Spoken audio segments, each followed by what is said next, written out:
Welcome to this video on the basics of diabetes. This video will cover what diabetes is and how it relates to food and nutrition. Let's get started. Before we talk about what diabetes is, we have to talk about glucose.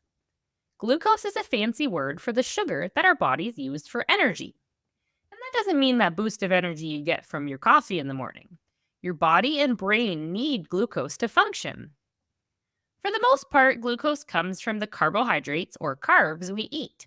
Carbs come from foods like fruit, milk, grain products like bread, rice, pasta, oats, crackers, anything made from flour, starchy vegetables like potatoes, corn, peas, and plantains, beans, lentils, chickpeas, and some other vegetables also have carbs. Also, sweets, juice, and soda pop. When you eat foods with carbs, your body breaks them down into glucose. Glucose is then moved into the blood and travels through the blood, making its way to the cells of the body where it's used for energy.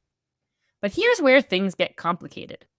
The cells of the body can't use glucose without something called insulin. You can think of the body's cells like a door with a lock.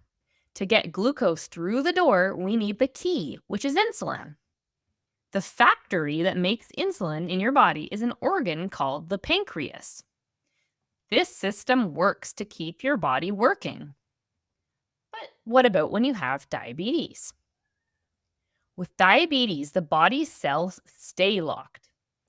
Glucose builds up in the blood and cannot be used in the cells for energy.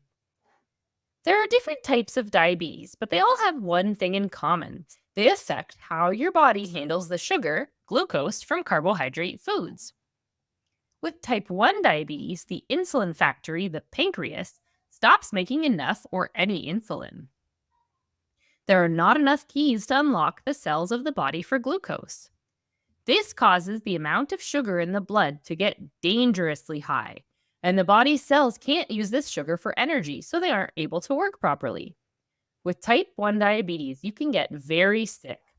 You might feel very thirsty, very hungry, very tired, and have to pee a lot. With type 1 diabetes, insulin injections are needed to provide the keys and unlock the body's cells. Type 2 diabetes is different. Typically, the factory is still working to make insulin. The issue is with the locks. The locks aren't working well. The cells of the body can't use the keys well. This is called insulin resistance. This causes the blood sugar to be high over time. When blood sugar is high over time, it can cause damage to the body, the heart, the brain, the eyes, the kidneys, even your feet and fingers. With type 2 diabetes, eating a balanced diet and moving your body can help your body's locks work better. Your doctor might also prescribe medications, and you may eventually need to take insulin injections. Now, let's go over some basic nutrition tips for type 2 diabetes and prediabetes, which is when your blood glucose, aka blood sugars, are high, but not quite high enough to be diagnosed with diabetes yet. For many people with diabetes, the main nutrition goal will be to balance carbohydrates to keep blood sugars stable. Since when you eat carbohydrates, your blood sugar goes up, it is possible to make these rises in your blood sugar more stable and steady. If you looked at it on a graph of blood sugar over time, this would look like calm rolling hills. When your blood sugars aren't stable, this graph would look like a roller coaster with quick spikes and quick drops. If you eat a lot of carbohydrates and sugars at once, it can overwhelm the locks of the body, especially since they aren't working well due to insulin resistance. This can lead to a lot of glucose in the blood and that roller coaster of blood sugar, which doesn't feel very good in your body. But also, over time, these spikes of blood sugar increase your risk of diabetes complications and burning out your insulin factory.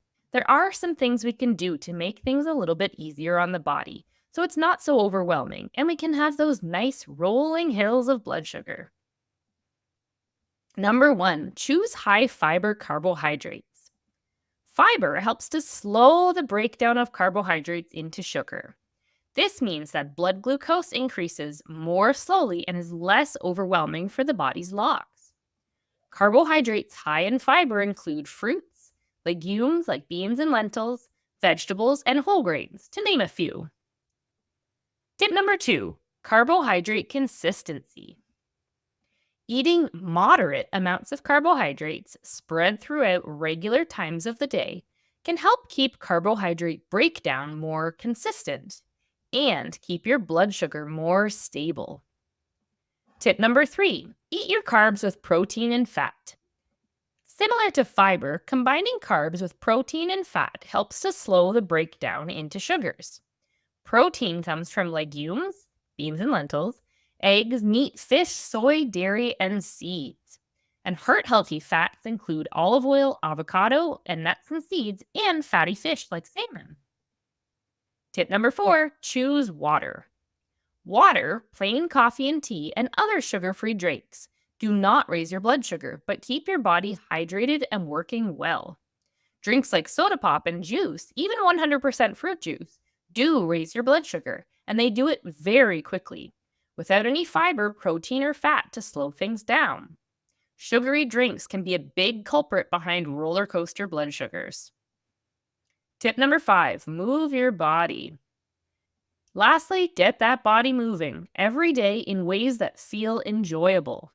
Moving your body helps to move some of the sugar in the blood to the muscles for energy, lowering your blood sugar. It can also help make the locks of the body work more smoothly.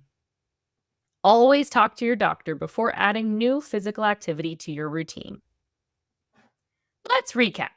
Carbohydrate foods like fruit, milk, grains, and sweets are broken into a sugar in the body called glucose. The body needs glucose for energy, but in order for it to be used by the body, we need insulin to move it from the blood into the cells of the body. In type 1 diabetes, the body doesn't make enough or any insulin. In type 2 diabetes, the body doesn't use the insulin it makes very well. In both of these cases, the result is high blood sugar, which can be dangerously high in type 1 diabetes. And in type 2 diabetes, when blood sugar stays too high for too long, it can damage the body.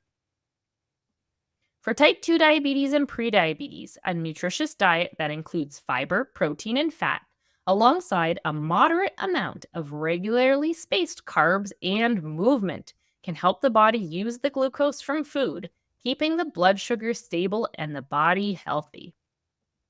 Thanks for watching. Share this video with your friends, family, students, or your clients who might enjoy watching as well. And be sure to check out our other nutrition education videos for more nutrition information.